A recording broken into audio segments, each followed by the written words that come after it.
Ted Cruz is in year 4 of biding his time for the end of Trump. And after Trump is gone, he'll pretend that he opposed him the whole time. Well, we're starting to see little inklings, possibly, of the next phase of Ted Cruz's thing, because he was on Meet the Press, and here he is talking about the possibility that the Republicans might get swept in this election.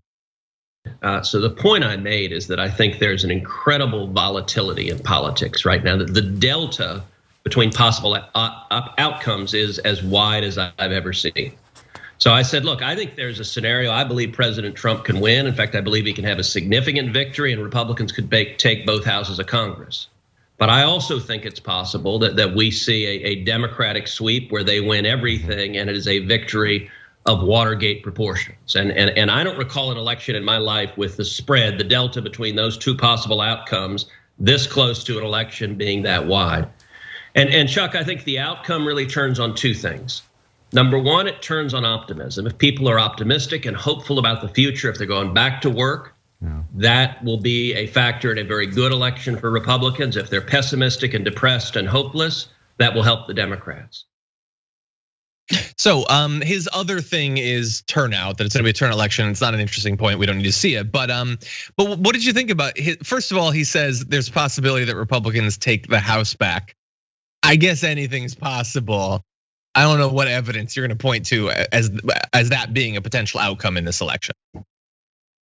I love how he knows he's speaking to probably non-Trump voters and non-Republican voters, but still sort of like being a little cagey just in case a few Republicans are watching and he doesn't want to like depress their vote. He's trying to paint a very, very rosy picture of this election cycle, with which once again seats that were not necessarily in play are in play in the Senate. And Texas is in play in terms of potentially going to Biden. And Ted Cruz knows this, and he's got to project a little bit of optimism for all the Republicans. But like, look, behind closed doors, Republicans have been saying this for a while now. Mitch McConnell months ago, this was before coronavirus was even a thing.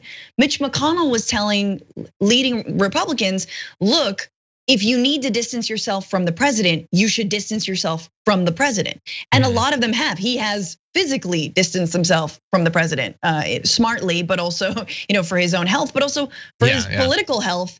It is good to distance yourself from the president. I mean, look at Lindsey Graham, getting outspent, buddy. Yeah, by a ton. I think Jamie Harrison, is it $57 million in the third quarter? That's insane.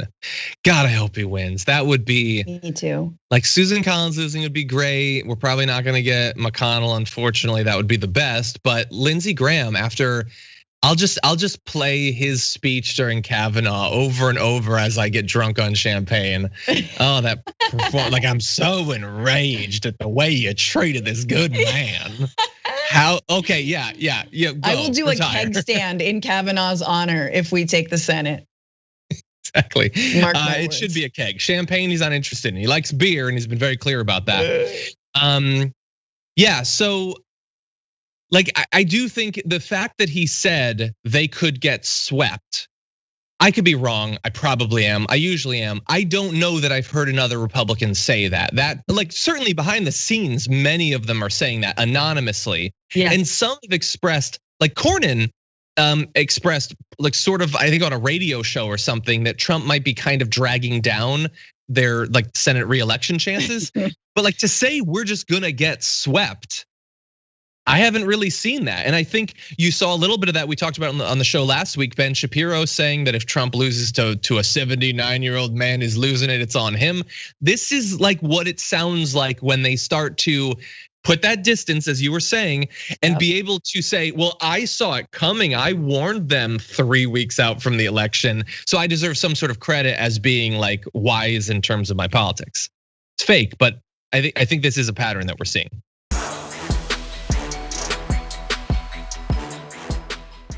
Check out the Damage Report podcast each day, wherever you get your podcasts, whether Pocket Casts or Stitcher or iTunes.